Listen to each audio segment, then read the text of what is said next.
Hola, aprendices de la química. En su unidad de aprendizaje de estructura de la materia y enlace químico, y continuando con el tema de interacciones químicas, ahora veremos el enlace iónico. Veremos cómo es y cómo se forma el enlace iónico, propiedades de compuestos iónicos, la existencia del enlace iónico, redes iónicas, el modelo electrostático, la atracción coulombica en un par aislado, la constante de Madelung, fuerzas de Born, la ecuación de Born-Landé, refinamientos de la ecuación de Born-Landé y con ello la ecuación que se deriva de Born-Mayer. Para empezar, diremos que no existe una clara división entre el enlace iónico y el covalente. No obstante, es conveniente considerar cada uno de ellos como entidades separadas y después proceder a analizar las moléculas en las cuales ambos tipos de interacción son importantes. Entonces, el enlace iónico se forma por la transferencia de electrones y se dice que es una atracción electrostática de cargas opuestas. Este enlace se forma entre elementos metálicos y no metálicos en los cuales hay una gran diferencia de electronegatividad. Las propiedades de los compuestos iónicos. Existen algunas propiedades que distinguen a los compuestos iónicos de los compuestos covalentes, los cuales pueden estar o pueden relacionarse de una manera bastante simple con la estructura cristalina de los compuestos iónicos.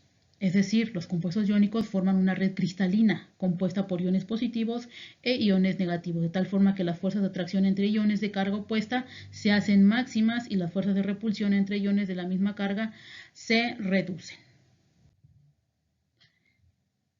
Dentro de las propiedades tenemos que los compuestos iónicos tienden a presentar en su forma sólida muy bajas conductividades, pero muy buena conducción de corriente en el modo, en estado líquido. Los compuestos iónicos tienden a mostrar altos puntos de fusión y ebullición. En general, los enlaces iónicos son bastante fuertes y omnidireccionales. 3. Los compuestos iónicos por lo general son sustancias muy duras. Esta dureza de las sustancias iónicas proviene lógicamente de los argumentos representados anteriormente, es decir, de la atracción electrostática de cargas opuestas. 4. Los compuestos iónicos a menudo son solubles en disolventes polares que presentan constantes dieléctricas elevadas. La energía de interacción de dos partículas cargadas está dada por las cargas Q más y Q menos, que ya sabemos que son las cargas, y R es la distancia de separación y epsilon es la inductancia específica o constante dieléctrica de los disolventes polares en los cuales son solubles los compuestos iónicos. ¿Cómo sabemos de la existencia del enlace iónico? Bueno, pues los compuestos iónicos en general se forman entre los elementos metálicos muy activos y los no metales muy activos. Entonces, existen dos requisitos importantes para la formación de un compuesto iónico, es decir, que tengamos átomos de un elemento que deben estar en condiciones de perder uno o dos electrones sin que tenga un excesivo consumo de energía. Esta energía sabemos que es la energía de ionización, dado que es la energía que se requiere para perder un electrón de valencia en estado gaseoso.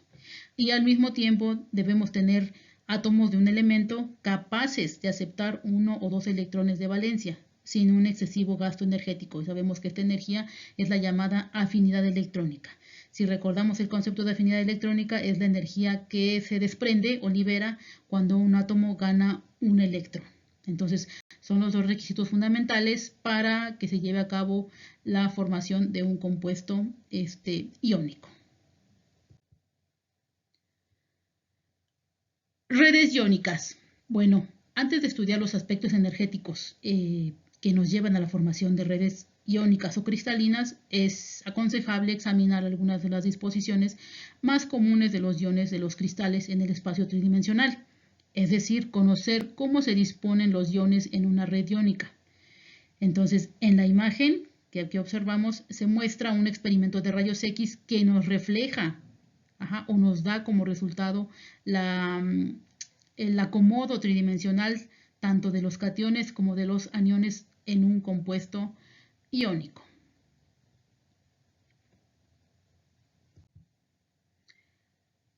Como primera red iónica veremos la la estructura de un compuesto iónico común que es la sal de roca o cloruro de sodio.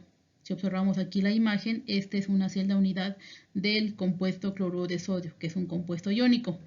La red del cloruro de sodio que tiene una disposición cúbica centrada en las caras, es decir, en cada carita va a tener está centrada en cada cara. Así, cada ion sodio, así como cada ion cloruro, tienen un número de coordinación de 6. En esta celda unidad observamos que tenemos dos tipos de iones.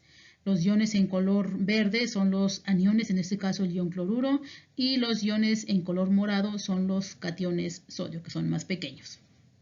Entonces, cada uno de ellos está rodeado o tiene como vecinos más próximos a 6 contraiones, dado que esta celda unidad se repite de manera unidireccional. Para todas direcciones se repite, por lo tanto, cada ion está unido a 6 vecinos directamente.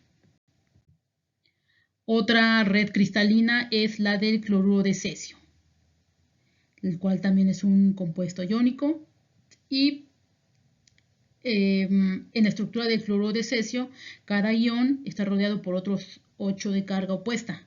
Una celda unidad individual hace la conectividad para el ion central. Sin embargo, al extender la red iónica, se ve que está formada por cubos entrelazados, de tal manera que cada ion va teniendo diversos vecinos a los cuales está entrelazado.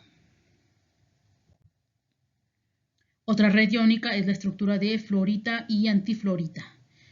La estructura de la fluorita y antifluorita no es otra cosa más que el compuesto fluoruro de calcio, en el cual cada catión tiene un número de coordinación de 8 y cada anión un número de coordinación de 4. Es decir, que en las sales con fórmula MX2, M sabemos que es el metal, X2 es los aniones. Entonces el número de coordinación de X debe ser la mitad al del átomo metálico. Aquí tenemos la red iónica del óxido de sodio. Si se intercambian las posiciones de cationes y aniones, el número de coordinación del anión se hace el doble que el del catión, por lo que la fórmula del compuesto será M2X, como por ejemplo el óxido de sodio. Otras redes iónicas son la estructura de la llamada blenda de zinc y de la gursita, que no es otra cosa más que el compuesto sulfuro de zinc. Entonces, en las siguientes figuras observamos este compuesto, uno le llaman blenda de zinc y otro gursita, pero finalmente es el mismo compuesto, es decir, tiene la misma fórmula, solo que diferente acomodo tridimensional. A estas dos formas se les llama polimorfos del sulfuro de zinc. Uno de ellos tiene una estructura semejante a la de la fluorita que vimos anteriormente, o fluoruro de calcio, mientras que la otra es hexagonal. Es decir, una es cúbica y otra es hexagonal, a pesar de que tienen la misma fórmula, pero adquieren diferente forma polimórfica. La estructura del dióxido de silicio, o conocido como beta-cristobalita, es una de las varias formas del óxido de silicio. Lo que podemos observar en la figura es la forma tetraédrica del átomo de silicio. En realidad, el enlace del dióxido de silicio no es puramente electrostático. La estructura del dióxido de titanio, o comúnmente conocido como rutilo, tiene un número de coordinación de 6 y el átomo de oxígeno tiene un número de coordinación de 3. A diferencia del cloruro de sodio, en donde el catión tiene el mismo número de coordinación, el anión en el rutilo tiene un número de coordinación diferente, por lo que la red cristalina lógicamente va a ser muy diferente, además de que la forma en el cloruro de sodio es MX, aquí es MX2, entonces obviamente va a cambiar el número de coordinación o vecinos a los cuales estén unidos directamente los cationes y aniones. Y también mostramos la estructura o la red iónica del cloruro de cadmio y yoduro de cadmio. Entonces, esta red iónica nos dice que tiene estructuras en capas. Entonces, no todas las sales del tipo MX2 cristalizan en una red tipo fluoruro de calcio.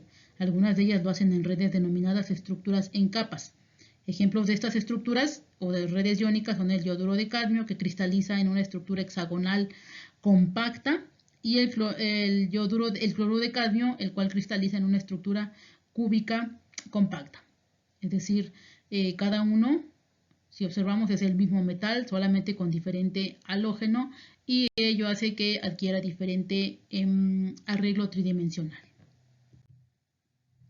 Un ejemplo más de red iónica es la estructura del titanato de calcio, o llamada perovskita, que es finalmente un óxido doble.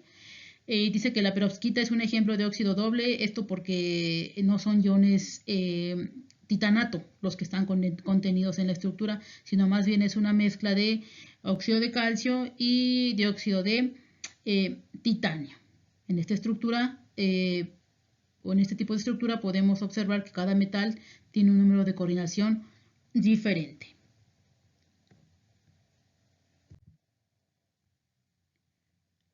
¿Cómo es el modelo electrostático? Bueno, en el modelo electrostático se incluyen energías no electrostáticas como la repulsión de las capas cerradas y tratamientos más complicados, incluyendo factores como las fuerzas de dispersión y la energía del punto cero.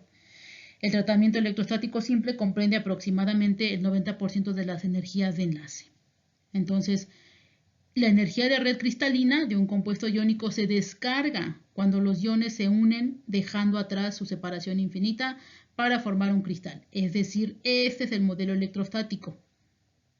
Cuando ya tenemos el metal, después de que ya perdió sus electrones de valencia en estado gaseoso, y después de que el anión ganó el electrón o los electrones en estado gaseoso, ambos iones después de haber estado separados, ahora van a estar lo más cerca posible para formar el compuesto iónico.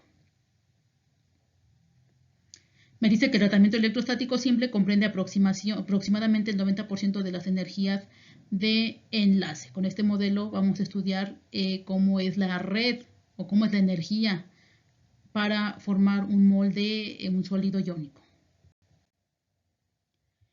Bueno, hay un tratamiento teórico para llegar a tener la energía total para formar un molde de un sólido iónico.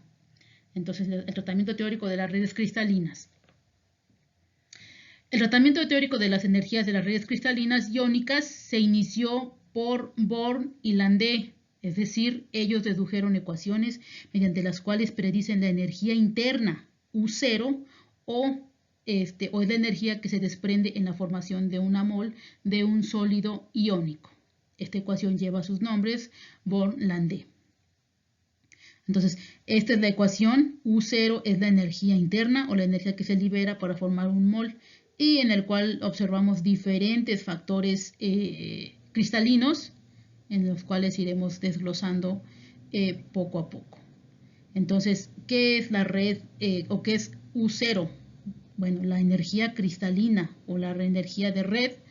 U0 de un compuesto iónico es el cambio de energía interna o la energía que se desprende, la cual lleva consigo a la formación de un mol de sólido a partir de los iones que lo constituyen en fase gaseosa.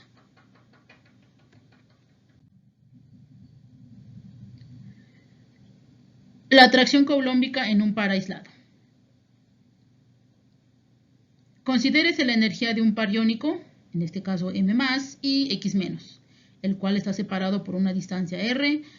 La energía electrostática de atracción se obtiene mediante la ley de Coulomb, en donde tenemos que la energía de Coulomb es igual a Z+, Z-, entre 4 por pi por epsilon 0 R. Es decir, en esta ley de Coulomb toma en cuenta las cargas de los cationes, ambos iones, catión anión. Y como, ¿por qué interviene pi? Pues porque se hace el estudio de estos átomos de manera considerándolos como entes esféricas. Y el radio, pues sabemos que el radio interviene en las distancias entre cargas opuestas. Dado que es común expresar Z+ y Z- como múltiplos de la carga electrónica, entonces el valor del electrón toma un valor de 1.6 por 10⁻⁻19 coulombs, y se puede escribir, es decir, la misma ecuación de arriba, pero ahora tomando en cuenta el electrón, la carga del electrón al cuadrado. La energía coulombica en un par aislado. Bueno, pues aquí se muestra la energía electrostática de un par de iones. Ajá. En los tres casos tenemos un par de iones. Y observamos que como una de las cargas es negativa, o sabemos que una de las cargas es negativa, la energía con respecto a la energía existente, cuando la separación es infinita, aumenta a medida que la distancia interiónica disminuye. Entonces, esta es la energía coulombica en un par iónico.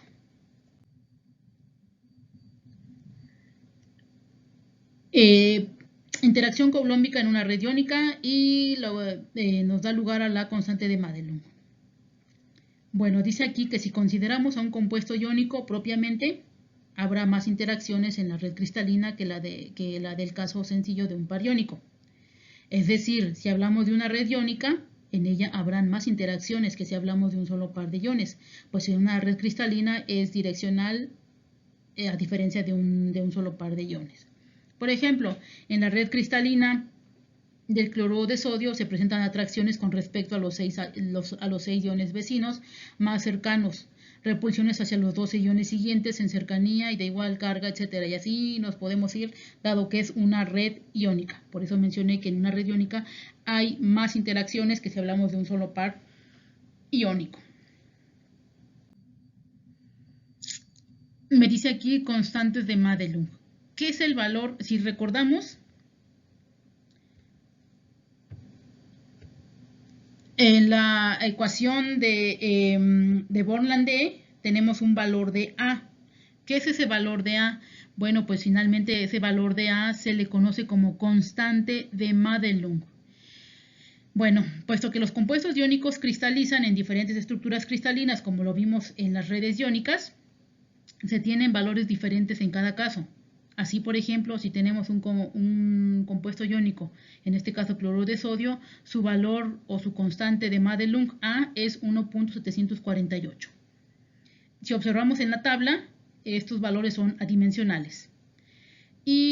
¿Pero qué es la constante de Madelung? Bueno, me dice que la constante de Madelung es la suma de todas estas interacciones geométricas y se conoce con el nombre de constante de Madelung. Entonces, si aquí observamos en esta tabla, tenemos diferentes redes iónicas: cloruro de sodio, cloruro de cesio, gursita, blenda de zinc, la forma de fluoruro de calcio, del rutilo, yoduro de cadmio, etcétera, todas las que vimos anteriormente.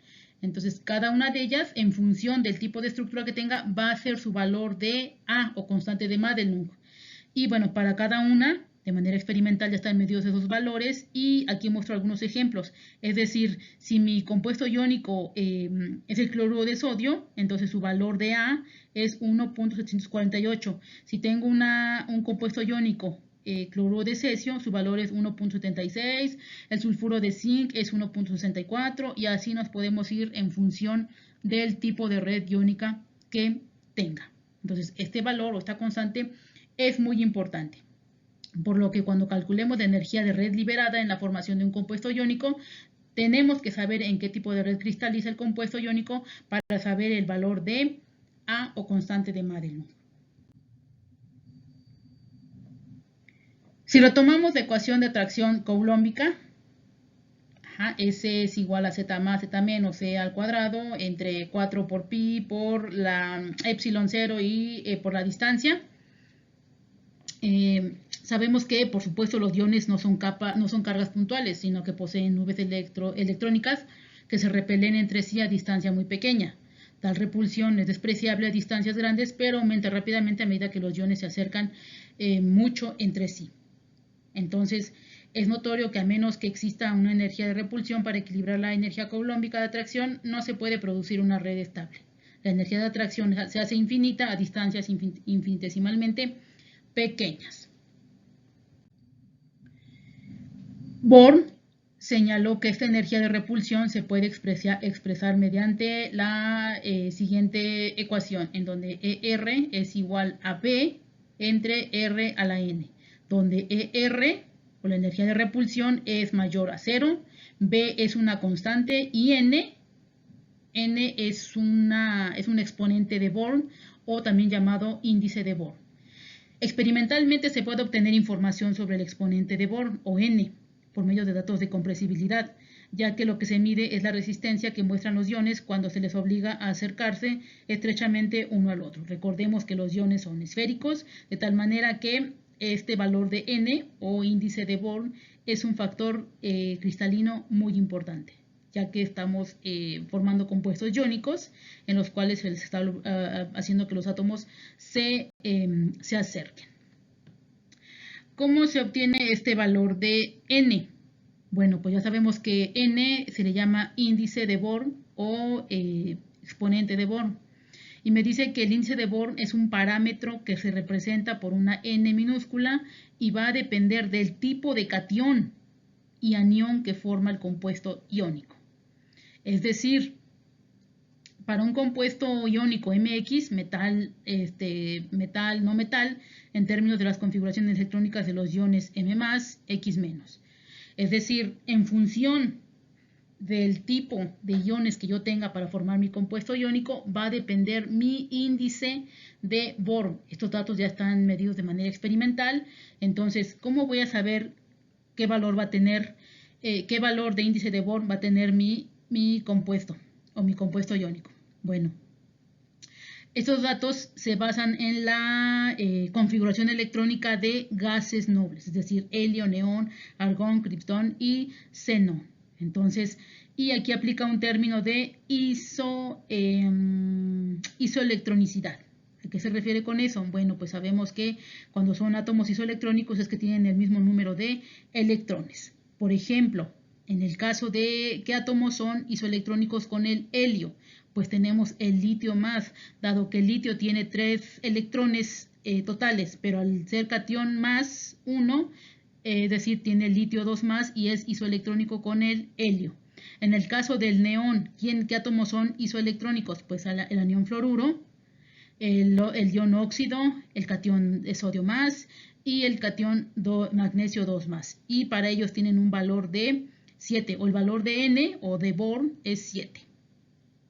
Los átomos que son isoelectrónicos con el argón son el anión cloruro, el anión sulfuro, el catión potasio, el catión calcio 2 más, el catión cobre más, y para ellos el valor de N o índice de Born es 9. Y así podemos ir con los de criptón y con los de xenón.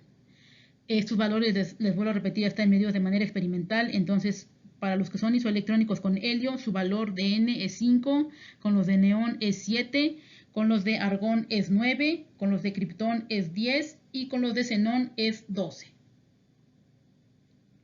Ahora, si yo tengo un compuesto iónico, es decir, aquí yo tengo los valores para los iones, pero se supone que yo voy a formar compuestos iónicos. Entonces, para formarlos, es decir, si yo voy a formar un compuesto iónico, voy a sacar el promedio de ambos iones para saber el valor de N. Y les muestro acá un ejemplo. Me dice, por ejemplo, el óxido de magnesio está formado por el ion magnesio 2 más y el ion óxido 2 menos. Entonces, en este caso, para los dos iones, vemos que son isoelectrónicos con el gas noble neón. Entonces, su valor es de N es igual a 7. Para el cloruro de litio, veo que está formado por el catión litio y el ion cloruro.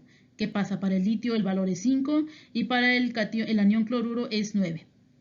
Como estos valores son diferentes, ¿qué pasa? Pues saco el promedio de ambos, 5 más 9, entre 2, y su valor de N es igual a 7. En el caso de la sal común o cloruro de sodio, está formado por el ion sodio y su valor de N es 7 y el anión cloruro es 9. Entonces saco el promedio, 7 más 9, 16, entre 2, su valor de N para el cloruro de sodio va a ser igual a 8. De esta manera yo obtengo los índices de Born. Ahora sí, la ecuación de Born-Landé, que me dice que me sirve para calcular U0 o la energía de red iónica para un molde compuesto es como se muestra a continuación. U0 es igual a por N, por Z más, por Z menos, E al cuadrado, entre 4 por pi por epsilon 0, R0 y por 1 menos 1 entre n. Ya sabemos quién es n, es el índice de Bohr. Por lo tanto, la energía total para una mol o un mol de red cristalina que contiene un número de Avogadro n de unidad es la que les acabo de mencionar, en donde los parámetros ya los vamos conociendo. A sabemos que es el valor de la constante de Madelung, n es el número de Avogadro, Z más y Z menos son las cargas de los iones, el electrón, la masa del electrón al cuadrado, entre 4 por pi, el valor de epsilon 0 por R0, entre, bueno, sabemos que R0 es la distancia que hay entre los iones, entonces R me dice aquí que es la suma de los radios de catión y anión. Esto lo sacamos de las tablas de iones, de radios iónicos. Recuerden cuando vimos el tema de tendencias periódicas, en un apartado se vio el tema de radios iónicos y ahí hay una tabla que me dice el valor de cada ion, es decir, como sodio más, cloruro menos, etc. Entonces de esa tabla sacamos los valores de R, entonces finalmente va a ser la suma. N, pues ya sabemos que es el índice de Bohr, que depende de la estructura cristalina que esté formando. Derivando, despejando e igualando la ecuación inmediatamente anterior, obtenemos que obtenemos la ecuación anterior y aquí está desglosado cada uno de los factores cristalinos. Entonces, U0 sabemos que es la energía de red cristalina, A es la constante de Madelung, número de N, número de Avogadro, y sabemos el número de Avogadro que es 6.022 por 10 a la 23 mol a la menos 1, Z más es la carga del catión, Z menos es la carga del anión, E es la carga del electrón, pi, pues ya sabemos el valor de pi, E0 es el valor de inductancia específica al vacío y es un valor de 8.85 por 10 a la menos 12 coulomb al cuadrado, joule a la menos 1 por mol a la menos 1. R0 es la suma de los radios, ya les mencioné dónde podemos obtener esos valores de radios iónicos en metros. Y N es el exponente de Bohr. Entonces, aquí cabe mencionar que A, es decir, la constante de Madelung, y N son factores propios del cristal. No es fácil de determinarlos con facilidad. Por eso mismo, para calcular la energía de red, se usa el llamado ciclo de Born-Haber. Es decir, con esta aproximación teórica o esta ecuación teórica nos sirve para hacer comparaciones de manera cualitativa o hacer una aproximación o poder predecir cuál va a ser la energía de red para la formación de un molde de un cristal. Pero debido a que lo que les mencioné anteriormente, que A y N pues dependen del cristal, entonces a veces esta ecuación no es muy exacta. Para ello, obviamente hay otra forma de manera experimental que se llama el ciclo de Born-Haber, que veremos más adelante. Pero esta ecuación nos sirve para, de alguna manera, hacer una comparación cualitativa entre diferentes compuestos iónicos. Y nos sirve para decir cuál si por ejemplo nos dan un par de compuestos iónicos, nos sirve para predecir cuál de ellos tiene una mayor energía reticular, aunque no tengamos el valor de forma exacta. Solamente es una aproximación cualitativa. Ejemplo, me dice calcular la energía de red cristalina para la red iónica de fluoruro de sodio, el cual adopta una estructura cristalina tipo cloruro de sodio, y los radios de los iones que constituyen el compuesto son los siguientes. Bueno, tenemos el radio iónico del sodio, 116 picómetros, y el radio iónico del flúor es 119 picómetros.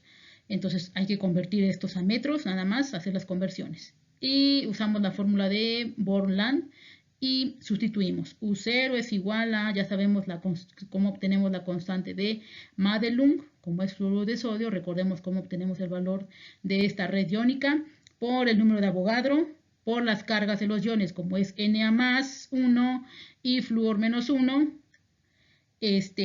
Luego tenemos el valor o la masa del electrón al cuadrado, todo esto entre 4 por el valor de pi, por el valor de epsilon, sabemos que es un valor constante, 8.85 por 10 a la menos 12 coulomb al cuadrado por joule a la menos 1, mol a la menos 1, por la suma de los radios. Es decir, como tenemos los radios, nada más hacemos la suma total de ambos iones y sustituimos. Y me dice que el valor de UA por 1 menos 1 a la 7, sabemos que 7 va a ser el valor del índice de Born, dado que está formado por, o más bien la sal está formado por sodio y flúor.